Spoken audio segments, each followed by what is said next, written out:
Welcome to the Marriage Boss Podcast, episode 22. Now, I might have been excited about the previous 21 episodes, but I'm super excited today because I've got a special friend. He's a soul brother. We've become tight. Sasha Joseph Neulinger. He's got a BFA in film production at Montana State University, and he's the co-founder and head of production at Step One Films. He's worked behind the scenes on National Geographic's award-winning series America the Wild as a post-production assistant. And at Step One Films, he's produced, directed, and edited multiple commercial videos for various corporate clients nationally. He's currently directing his first feature-length documentary, Rewind to Fast Forward, an autobiographical film about his life surviving multi-generational child sexual abuse. In April 2014, Sasha launched a Kickstarter campaign to help raise funds for his film, and in doing so became the sixth most backed documentary in Kickstarter history, raising over $176,000 from the support of 4,395 supporters. In October of 2014, Sasha directed an Emmy Award-winning film crew in Philadelphia and completed principal photography for Rewind to Fast Forward during a 3-week film shoot. While raising the remaining funds needed to complete his film and directing the post-production team, Sasha also travels nationally as a public speaker advocating for reforms in child advocacy and child abuse prevention. On March 27th of 2015, Sasha presented at TEDx Bozeman. That was in Montana, I'm assuming, right? That was in yeah. His presentation was titled "Trauma is Irreversible. How it Shapes Us is Our Choice." Since it was released to the public on May 20th, 2015, Sasha's TEDx talk has been viewed nearly 60,000 times to date, reaching survivors internationally. So please join me in giving him a big Marriage Boss welcome. Sasha, welcome to the Marriage Boss Podcast. Rick, it is such a pleasure, man. This is so cool. I'm so happy to be here. Yeah, man. I mean, we've been talking for a while now, so it's going to be cool to share one of our conversations with everybody. Yeah, and I can't emphasize enough how you've touched me since we started to speak. We have some mutual friends, which we were talking about before the show, and I'm just proud to be on the same path as a great young man like you. So the first thing I want to do is I want to jump into the topic of courage and how you found the courage to come out with your story and to just say, hey, listen, I got to bring this out. And I think that's the theme, is our own finding our message and coming out with it. So tell us a little bit about that. Yeah, it's not a clear-cut answer. There were many different checkpoints along the way where I was eventually able to tell my story. So, I was first sexually abused when I was 4 years old. And when I was sexually abused, I was threatened by my abusers, if you tell anybody, I'll kill you. Wow. And in being sexually abused as a child, and this is pretty universal, when a child is sexually abused, they don't understand. I didn't understand what child sexual abuse was, so the conclusion that I jumped to was, I'm dirty, disgusting, unlovable, and this painful thing that's happening from someone who I trust and love must be happening to me because I'm awful and I deserve it. And that's the belief system, and that starts the victim mindset, where secrets are buried and it feels like there's no empowerment and the world is just crapping on us, right? It just starts there. And I wasn't going to tell anybody about what had happened to me. I didn't feel like I was worth it, and I felt like I deserved what was happening. And the abuse went on for another 3 years, and it was from 3 different family members. And one day, though, I was walking up the stairs to the attic to visit my cousin Stuart and to be abused. And as I was walking up the stairs, my little sister was walking down the stairs. And I looked into her eyes and she looked into mine, and we didn't say anything to each other, but I knew that she was being abused, that what was happening to me was happening to her, and that is where the first shift occurred where I was like, okay, hold on. I thought it was happening to me because I was dirty, gross, disgusting, unlovable. But my sister, she's the most beautiful human being on the planet. So if it's happening to her, that's the first moment at 7 years old, just about to turn 8, where I realized, oh, this is wrong. This is actually awful. And it's not happening just because I'm bad. It's happening because this is bad behavior from these adults. But I didn't know how to word it or talk about it, so I acted out. I tried to commit suicide. I'd jump out of cars. I'd grab kitchen knives. But eventually, through acting out, I got to a psychiatrist, and I was able to finally start drawing pictures about what had happened. So at around 8 years old, this is the first moment where I'm finding a way to communicate this, and it was terrifying. I'm going against the threats of adults who've raped me and saying, I'm going to tell my story. But it wasn't public, so to speak. It was in therapy, it was to detectives, it was to prosecutors. Over the next 10 years of my life, I was in and out of courtrooms, and I, testified against all 3 of my abusers, and it wasn't until the day before my 17th birthday that the last trial ended. But that whole journey of holding a space for my story, acknowledging its existence, that was challenging. But this film and what I'm doing now, kind of the second tier, the second huge checkpoint here, is a completely different thing. When I was a kid, it was about survival, and I think coming out with my story now, publicly, and sharing it with the film, it's about making sure that I know for myself that there's nothing inside of me that is dirty, disgusting, or unlovable. And in fact, the painful secret that I held for so long, it doesn't define me.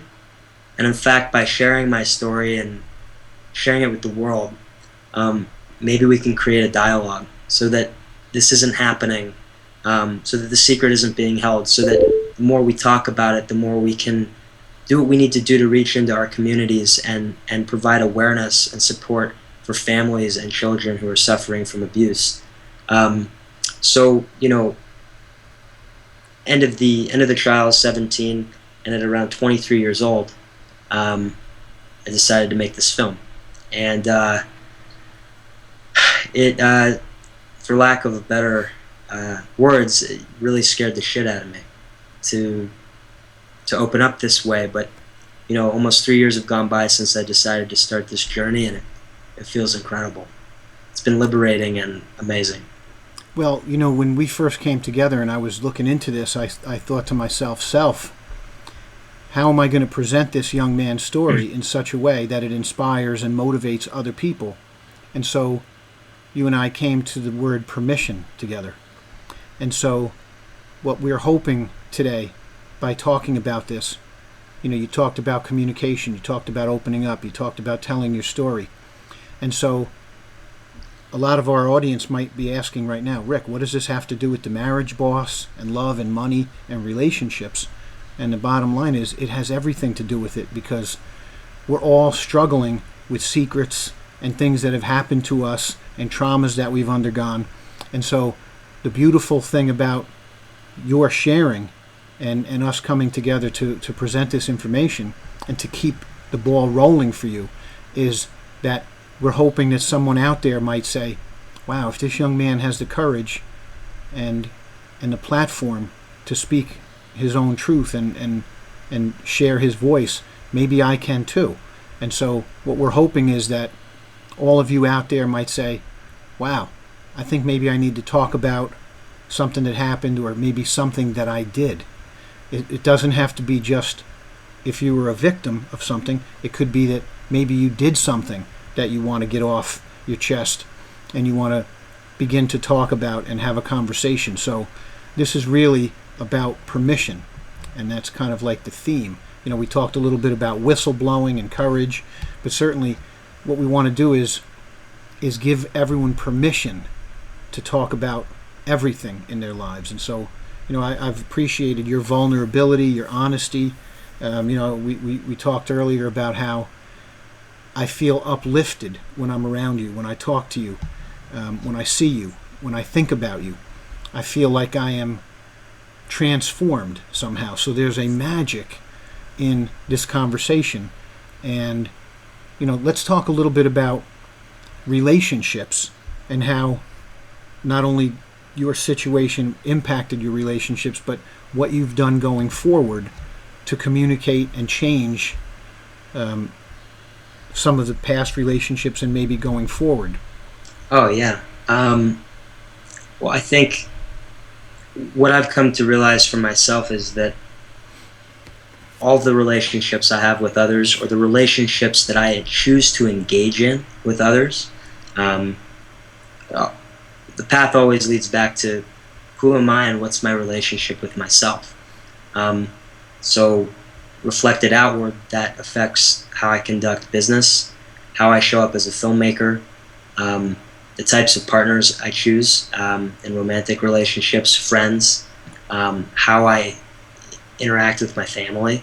So backtracking a little bit, when I was 17 and the trials ended, I had another year in Pennsylvania, and then I moved across the country to Bozeman, Montana to study film. And my time in Montana, from that point, 2008 to present day, it's the first 6-7 consecutive years of my life where abuse wasn't the first thing I had to think about when I woke up in the morning.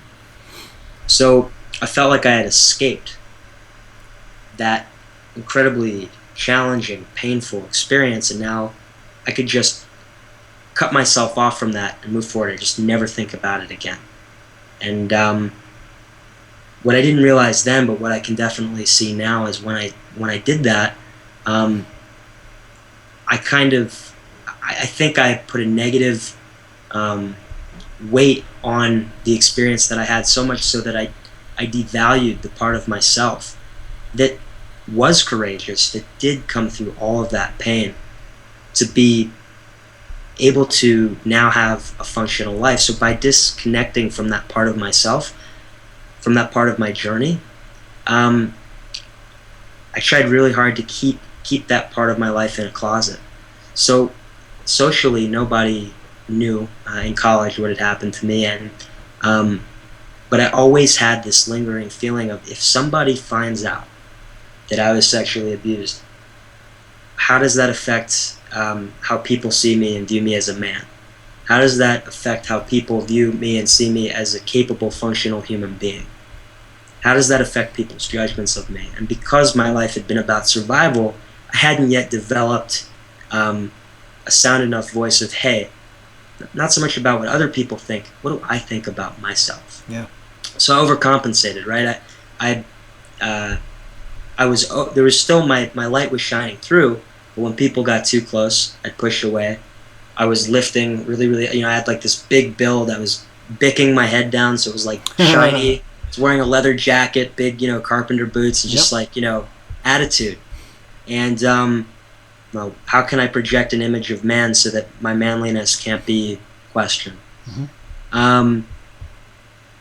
But somewhere along my junior year of college, that felt like a heavy burden to carry. And I started to realize that it wasn't going to work for me.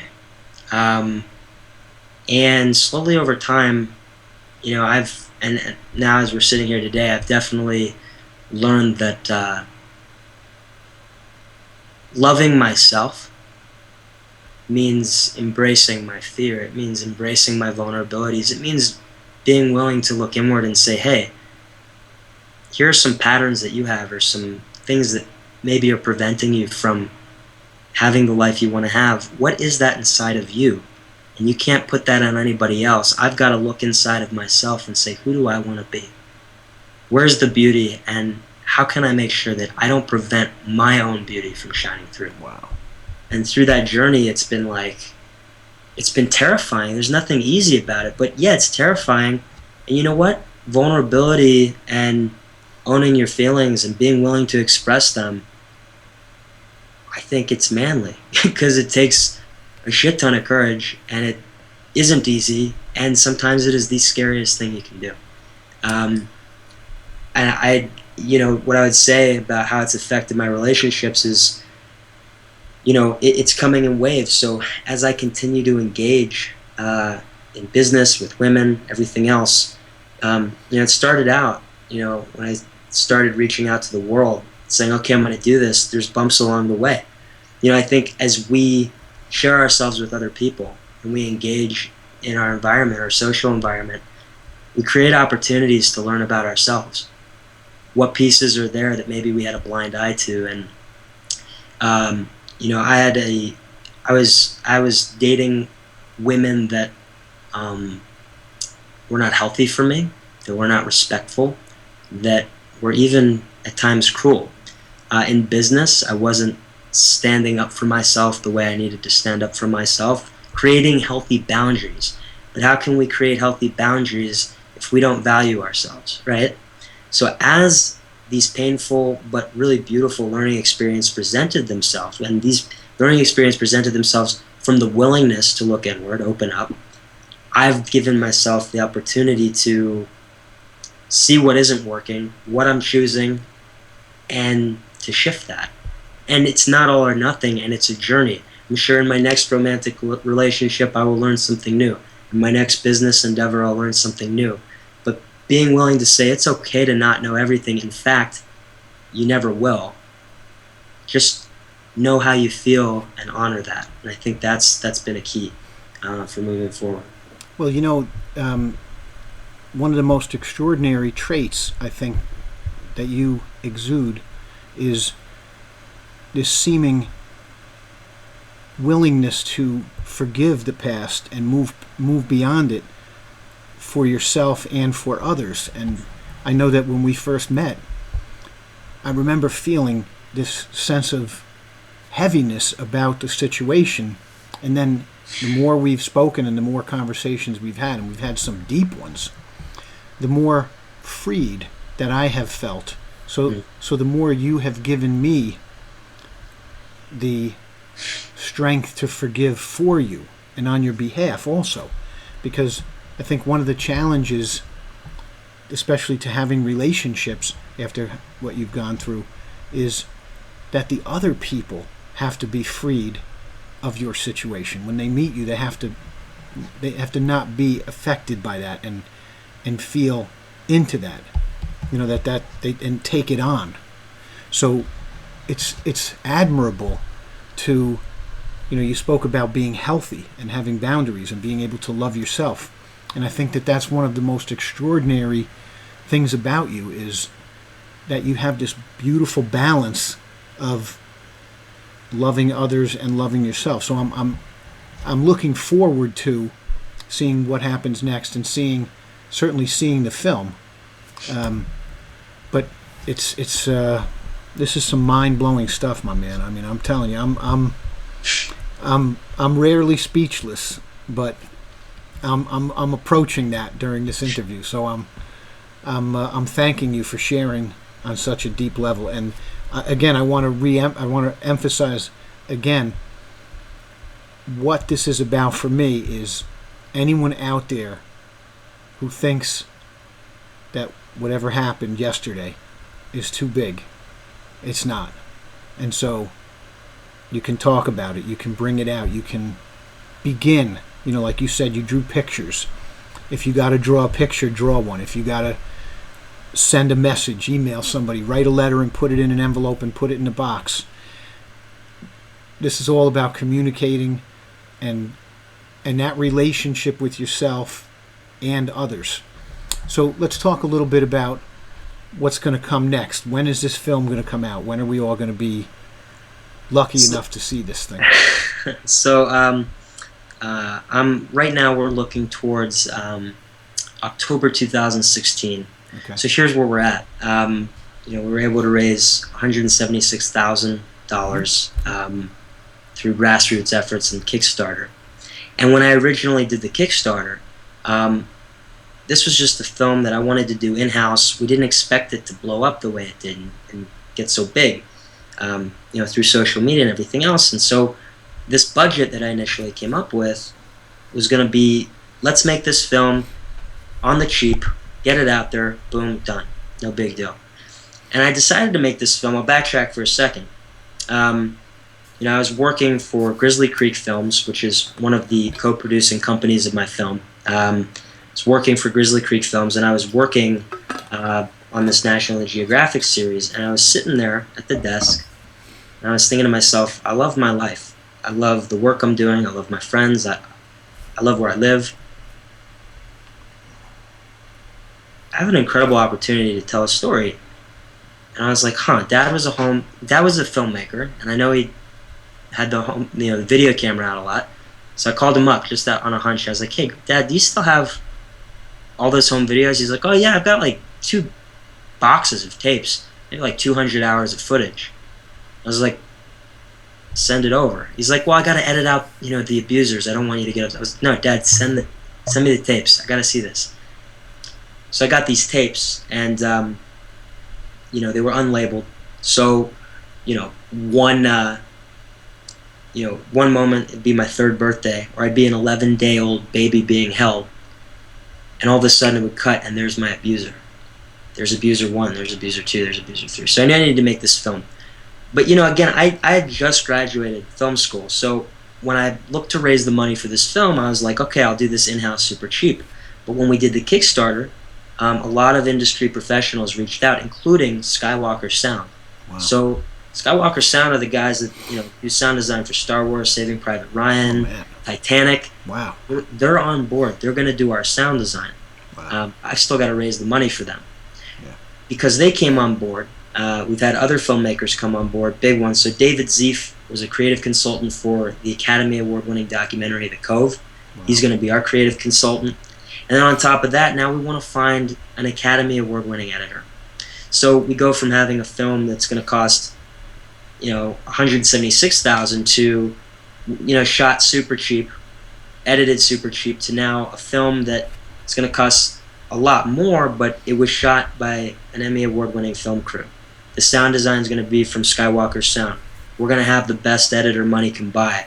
We're going to take our time with this so that this film has a shelf life that is going to really ensure that we're able to touch multiple generations with this film and still remain relevant.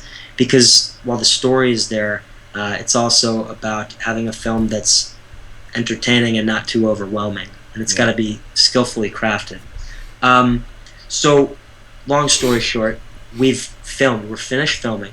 The 3 weeks with the Emmy Award-winning film crew in Philadelphia, I interviewed my mom, my dad, my psychiatrist that I had for 10 years, the prosecutor, the detective. So we have, the clinical, legal, and emotional depth to this story that enables us to go back in time. And, an adult man, me, I put a tape in, and we're going to start this story from birth to present day. But at any point, as we're telling the story of a child who's going through and surviving abuse and the legal system, we can pull out at any moment, and talk with people about those experiences, present day, the people that were involved, the prosecutor, the detective, the psychiatrist, my parents, my sister. So I need to raise the funds to finish this film in post-production, but we've got the crew lined up, and the film is shot. So we're close, and right now I'm just working every spare second I have, which is literally my entire life right now, is devoted to raising the finishing funds for this film.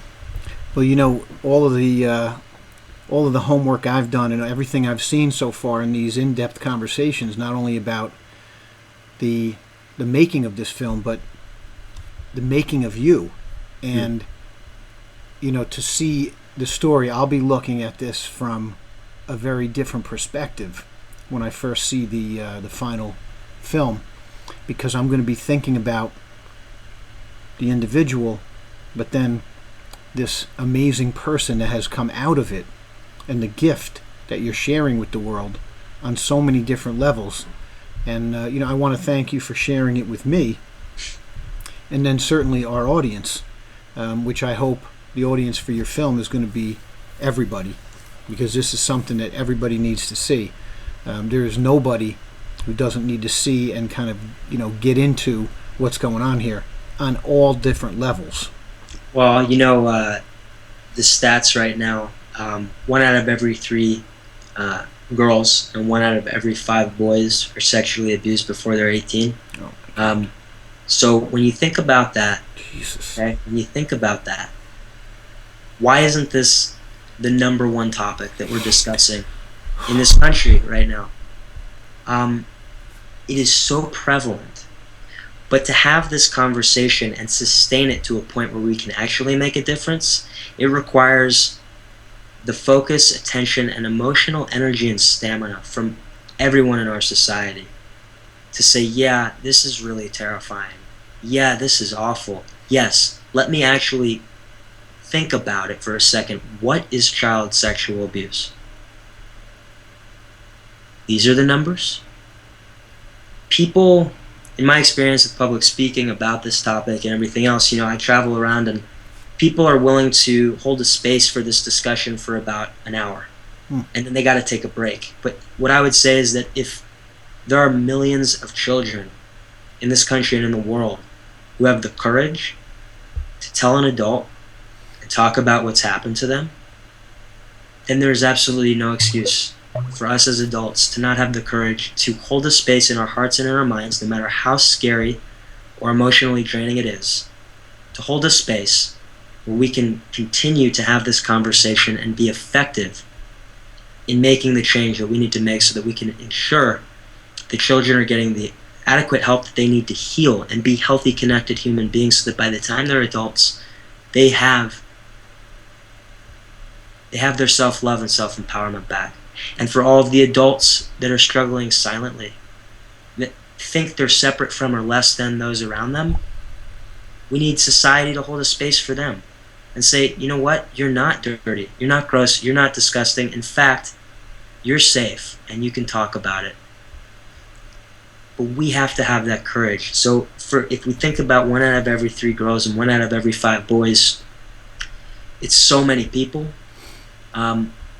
If you don't know somebody that's been abused, it's only because they haven't told you.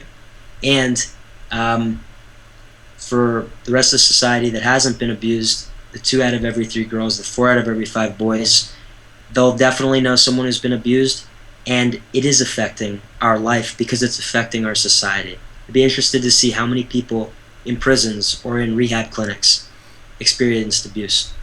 There's so many functional survivors as well.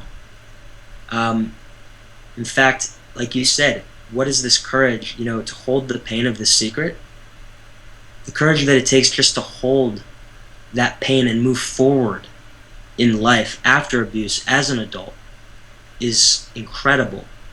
But let's help those survivors and create a societal environment where we can take the burden off so that people don't feel like they have to hold that secret inside. Wow, man, this is some powerful stuff, and I'm thinking about both groups. I'm thinking about the groups who have been abused and certainly the ones who haven't, and hear this and they hear those statistics and they can begin to process that and think about that. Like I said, everyone needs to see this because nobody is outside of this. And I thank you again for your courage and for the time and for giving us this beautiful gift. And I'm going to just let you know you're welcome on this show anytime, most certainly with the progress of this film, when this film comes out, all that kind of stuff. I want to tell everybody to visit rewindtofastforward.com, and we'll put that address in the show notes. I know you wanted to mention on that homepage there's a PayPal button. You can come and make a tax-deductible donation to the campaign if you believe in this message and you want to help Sasha and his people get this film done quicker and bring this message out to the world. I know I will be doing that myself, and I'm urging every one of you to talk about this, share this. Let's have a dialogue if you want to have a conversation about this stuff. Again, why is this pertinent to my audience? Because certainly there are a lot of men out there who have had this experience on either side of it. I want them to come forward. I want them to talk about it. I'm basically saying that this is permission, and that's what this is all about today. So I want to thank you again, buddy. Appreciate having you, man. Rick, thank you so much, man. This is really just a beautiful experience for me, and I know I'll be back too. I'm looking forward to our next episode together. Okay, buddy. Talk to you soon. Talk to you soon, man. Thanks.